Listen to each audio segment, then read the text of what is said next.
Welcome to special analysis. నేను రమ్మ మండవ. ఈ రోజు అనాలిసిస్లో భాగంగా మనం తీసుకోబోతున్న టాపిక్ ఏంటంటే కేసీఆర్ రిటర్న్ గిఫ్ట్లో భాగస్వాములైన వాళ్ళంతా కూడా ఇరుక్కున్నట్టేనా అని చెప్పేసి నేను టైటిల్ పెడతాం జరిగింది. ఆ టైటిల్ గురించి ఈరోజు మనం అనాలిసిస్ చేయబోతూ ఉన్నాం. ఈరోజు టీడీపీ ఏలూరు ఎంపీగా ఉన్న పుట్టా మహేష్ చేసిన ఒకే ఒక్క పని అందరినీ కూడా అడ్డంగా ఇరికించే ప్రయత్నం చేసింది. ఎక్కడో ఏదైతే జరిగితే ఇష్యూ అది తెలుగు రాష్ట్రాల్లో అందరి మూలాలు కూడా టచ్ చేసే ప్రయత్నం చేసింది.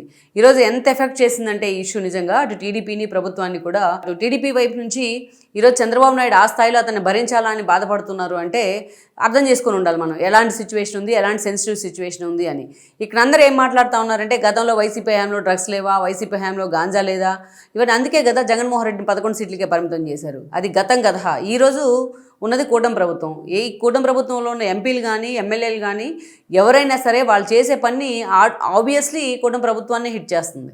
ఈరోజు ఇతను టీడీపీ ఎంపీగా ఉన్నారు. మొన్న అరవ శ్రీధర్ ఇష్యూ వచ్చింది, ఆబ్వియస్లీ జనసేనని హిట్ చేసింది అది. అలాగే ఈరోజు పుట్టా మహేష్ యాదవ్ చేసిన ఒక్క పని ఈరోజు టీడీపీతో ఆగట్లా, టీడీపీ కూటమి ప్రభుత్వంతో ఆగట్లా, ఇది పక్క రాష్ట్రంలో ఉన్న బీఆర్ఎస్ని కూడా టచ్ చేసే ప్రయత్నం చేస్తూ ఉంది. అయితే ఇక్కడ ఈ అంశం బయటపడటంతోనే అందరూ కూడా ఒక్కసారిగా ఉలిక్కిపడిన పరిస్థితి అయితే ఉంది.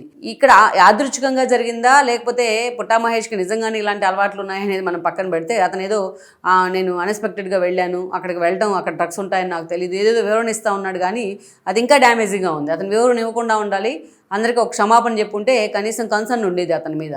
ఈరోజు లేదైతే రాష్ట్ర మీడియా దగ్గర నుంచి, సోషల్ మీడియా దగ్గర నుంచి, వైసీపీ మీడియా దగ్గర నుంచి, నేషనల్ మీడియా దాకా మొత్తం బొంబార్డ్ చేసే ప్రయత్నం చేస్తోంది ఈ ఇష్యూని. ఎందుకంటే అతను ఇరుక్కున్న ఇష్యూ అంత శాంటిటీ ఉన్న ఇష్యూ కాబట్టి. ఎందుకంటే ఈ రోజున సే నో టు డ్రగ్స్ అని చెప్పేసి లోకేష్ ఒక క్యాంపెయిన్ రన్ చేస్తూ ఉన్నారు. ఆయన పాదయాత్రలో ఉన్న దగ్గర నుంచి ఈ ఇష్యూని టేక్ ఓవర్ చేశారు ఆయన. ఇక అనిత లాంటి వాళ్ళు కూడా ఇష్యూ మీద సీరియస్గా అటు హౌస్లో మాట్లాడడం కానీ, ప్రజలకు అప్పీల్ చేసే ప్రయత్నం కానీ జరుగుతూ ఉంది. వైఎస్ఆర్సీపీకి సంబంధించి ఎవరైనా రోడ్డు మీద రప్పా డైలాగులతో కానీ, అదేవిధంగా రక్తాభిషేకాలతో వేరంగం వేస్తే వాళ్ళంతా గాంజా బ్యాచ్, డ్రగ్స్ బ్యాచ్ అని వాళ్ళందరి మీద కేసులు పెట్టేయడం, వాళ్ళని జైలుకు పంపే ప్రయత్నం చేయడం, పీడీ యాక్టులు పెడతాం, ఇలా జరుగుతుంది. ఎక్కడికక్కడ ఎరాడికేట్ చేస్తూ ఉన్నారు. అలాంటి పరిస్థితుల్లో ఒకప్పుడు ఎన్నికలకు ముందు తన క్యాంపెయిన్లో భాగంగా డ్రగ్స్కి నో చెప్పండి అంటూ కూడా క్యాంపెయిన్ చేసిన ఈ మహేష్ యాదవ్ ఈరోజు తానే వెళ్ళి దాంట్లో ఇరుక్కునే ప్రయత్నం చేసింది అనమాట. ఊరంతా నిధులు చెప్పేవాడు వెళ్ళి వెనకింటి దొడ్లో పడతాడు అన్నట్టు అట్లాగే జరిగింది మహేష్ యాదవ్ పరిస్థితి ఈ రోజున. ఇక్కడ చూస్తే మనం వీటన్నిటికంటే కేసీఆర్ రిటర్న్ గిఫ్ట్లో భాగస్వామి అయిన వాళ్ళందరినీ కూడా ఇతను ఇరికించే ప్రయత్నం చేశారు. ఎలా ఇరికించే ప్రయత్నం చేశారో ఒకసారి చెప్పుకునే ప్రయత్నం చేద్దాం. ఇక్కడ మనం చూసినట్లయితే ఇతను మైదుకూరు ఎమ్మెల్యేగా ఉన్నారు సుధాకర్ యాదవ్, అతని కొడుకు ఇతను. అంతేకాదు అతని పెద్ద కొడుకు ఇతను మైదుకూరు ఎమ్మెల్యే సుధాకర్ యాదవ్ గతంలో టీడీపీ బోర్డు చైర్మన్గా కూడా పనిచేయడం జరిగింది గత టీడీపీ ప్రభుత్వ హయాంలో. అంతేకాదు ఇతను సీనియర్ నేతగా ఉన్న యనమల రామకృష్ణుడి వాళ్ళ చిన్న కూతురుని చేసుకున్నారు, కృష్ణ సాహిత్యం చేసుకున్నారు. ఇంకో కూతురు దివ్య, ఆవిడ మొన్నటి ఎన్నికల్లో తుని నుంచి ఎమ్మెల్యే కావడం జరిగింది. అటు యనమల రామకృష్ణుడికి బంధుత్వం ఉంది, ఇటు సుధాకర్ యాదవ్ కూడా బంధుత్వం ఉంది. అంతేకాదు సుధాకర్ యాదవ్ రెండో కొడుకున్నాడు, ఇతను ఈ సదరు మహేష్ యాదవ్ వాళ్ళ బ్రదరు. అతను ఎవరిని చేసుకున్నారంటే తలసాని శ్రీనివాస్ యాదవ్, బీఆర్ఎస్ హయాంలో మంత్రిగా పనిచేసిన తలసాని శ్రీనివాస్ యాదవ్ కూతుర్ని ఆయన చేసుకోవడం జరిగింది. సో అటు మనం చూస్తే ఆ రోజు ఎమ్మెల్యేగా గెలిచిన తలసాని తీసుకొని మంత్రిని చేశారు కేసీఆర్.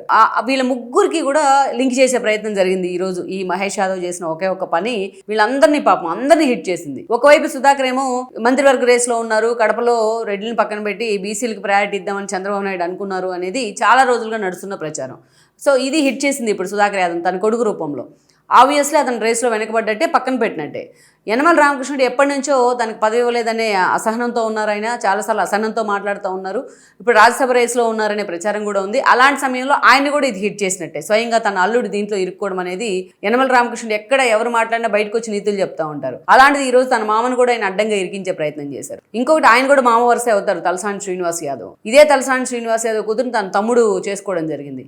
ఈరోజు అటు తలసాని శ్రీనివాస్ యాదవ్ని కూడా అతను డిఫెన్స్లో పడేశాడు. ఎందుకంటే అక్కడ దొరికింది కూడా pilot Rohit Reddy farm house, అది ఆయనే ఇన్వాల్వ్ అయి ఉన్నారు. ఆయన కూడా బీఆర్ఎస్ ఎక్స్ ఎమ్మెల్యేనే, వీళ్ళంతా కలిసే పనిచేశారు అప్పట్లో.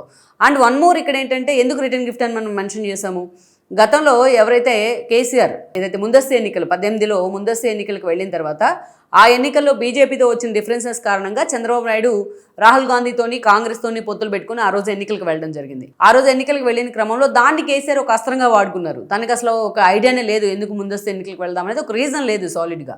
అలాంటి పరిస్థితుల్లో కేసీఆర్ ఆ రోజున చంద్రబాబు నాయుడు, కాంగ్రెస్, రాహుల్ గాంధీ కలిసి ఎన్నికల ప్రచారానికి రావడాన్ని ఒక బూచిగా చూపిస్తూ తెలంగాణ ప్రజలకి వీళ్ళంతా మళ్ళీ రాష్ట్రాన్ని కలిపేస్తా ఉన్నారని ఒక బూచిగా చూపిస్తూ క్యాంపెయిన్ చేసుకొని లబ్ధి పొందారు. మరొకసారి సీఎం అయ్యారు. ఒకసారి చంద్రబాబు నాయుడు, కాంగ్రెస్ ఓడిపోయిన తర్వాత రిటర్న్ గిఫ్ట్ పేరుతో కేసీఆర్ చాలా హడావిడి చేశారు.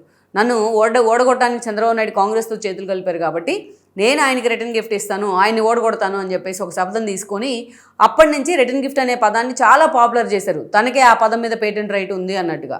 సో ఆ రిటర్న్ గిఫ్ట్లో భాగంగానే ఆ రోజున చూసినట్లయితే మనం అటు బీజేపీ కూడా జగన్మోహన్ రెడ్డికి మద్దతు ఇవ్వడం, ఇటు కేసీఆర్ ఒక చేయడం, వీళ్ళందరూ కలిసే జగన్మోహన్ రెడ్డికి 151 సీట్లు రావడంతో అందరూ తమదైన పాత్రలు చక్కగా పోషించారు. అందుకే టీడీపీ 23 సీట్లకే పరిమితమైంది. అంటే కేసీఆర్ అనుకున్న రిటర్న్ గిఫ్ట్ ఫుల్ఫిల్ అయినట్టే ఆ రోజున. సో ఆ యాంగిల్లో చూస్తే ఈ తలసాని శ్రీనివాస్ యాదవ్ లాంటి వాళ్ళు ఆ రిటర్న్ గిఫ్ట్ ఎపిసోడ్ సమయంలో తన మంత్రులు మొత్తాన్ని కూడా ఏపీకి పంపించారు కేసీఆర్ ప్రచారం చేయడానికి. తలసాని శ్రీనివాస్ యాదవ్ చాలా మంది వెళ్ళి ఆ రోజు జగన్మోహన్ రెడ్డి కోసం ప్రచారం చేయారు. చాలా రోజులు చాలా చాలా దారుణంగా మాట్లాడారు తలసాని శ్రీనివాస్ యాదవ్. ఒకప్పుడు టీడీపీ నుంచి ఆయన రాజకీయ భిక్ష తీసుకున్నారు. ఇదే చంద్రబాబు నాయుడు ఆయన్ని హక్కును చేర్చుకుంటే అలాంటి తలసాని చంద్రబాబు నాయుడు గురించి కేసీఆర్ డైరెక్షన్ లో చాలా దారుణంగా మాట్లాడేవాళ్ళు, అది కూడా ఏపీకి వెళ్ళి. అంతేకాదు ఇప్పుడు చూసినట్టయితే ఈ రోజు అడ్డంగా ఇతన్ని కూడా ఇరికించే ప్రయత్నం చేశాడు మహేష్ యాదవ్. ఇక దాంతోపాటు ఇంకొక కీలకమైన అంశం ఏంటంటే అటు ఆ రోజున తలసాని శ్రీనివాస్ రాష్ట్రానికి వచ్చి ఆ రకంగా చంద్రబాబు నాయుడు మాట్లాడుతూ ఉంటే, అటు లోకేష్ మాట్లాడుతూ ఉంటే ఎక్కడ ఇదే పుట్టా సుధాకర్ యాదవ్ కానీ అదేవిధంగా ఇదే యనమల రామకృష్ణుడు కానీ ఎక్కడ ఆయన ఖండించే ప్రయత్నం చేయాలి. ఎప్పుడైనా రాజకీయాల్లో ఉన్నప్పుడు బంధువుని బంధువులాగా చూడాలి, రాజకీయాన్ని రాజకీయాలాగా చూడాలి. కానీ ఆయన వచ్చి చంద్రబాబు నాయుడిని తమకి ఇంత రాజకీయంగా ఇంత అప్లిఫ్ట్ చేసి చంద్రబాబు నాయుడు తిడతా ఉంటే వీళ్ళిద్దరు ఎక్కడ ఒక ప్రకటన కూడా చేయలేదు ఖండిస్తూ. సో అంత దారుణంగా ఆ రోజు వాళ్ళు బిహేవ్ చేశారు. అంతేందుకు మొన్న ఏదైతే బిఆర్ నాయుడుకి సంబంధించి టీడీపీకి సంబంధించి YCP social media Tirumala laddu దగ్గర నుంచి పరకామణి దాకా ఎన్ని రాజకాలు చేసిందో మనకు తెలుసు. ఇన్నిట్లో వైసీపీ ఈ స్థాయిలో రెచ్చిపోతూ ఉంటే టీటీడీ బోర్డు చైర్మన్గా చేసిన ఫలితంలో సుధాకర్ యాదవ్ ఒక్కసారంటే ఒక స్టేట్మెంట్ ఇచ్చి దాన్ని ఖండించే ప్రయత్నం చేయలేదు. సో ఇక్కడ వీళ్ళ డ్యూయల్ స్టాండర్డ్స్ అనేది బయటపడతా ఉంది. అయినా సరే చంద్రబాబు నాయుడు ఎప్పుడు సమయం పాటిస్తూనే వచ్చారు.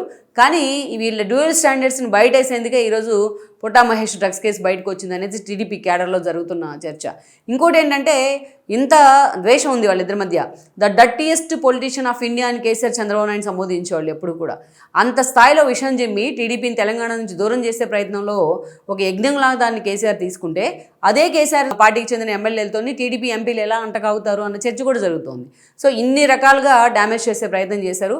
ఆ రోజు రిటర్న్ గిఫ్ట్ కేసులో రిటర్న్ గిఫ్ట్ వ్యవహారంలో ఇన్వాల్వ్ అయిన మొత్తాన్ని కూడా మహేష్ ఈ రోజున తన డ్రగ్స్ వ్యవహారంతో టచ్ చేశాడని కూడా మనం చెప్పుకోవచ్చు.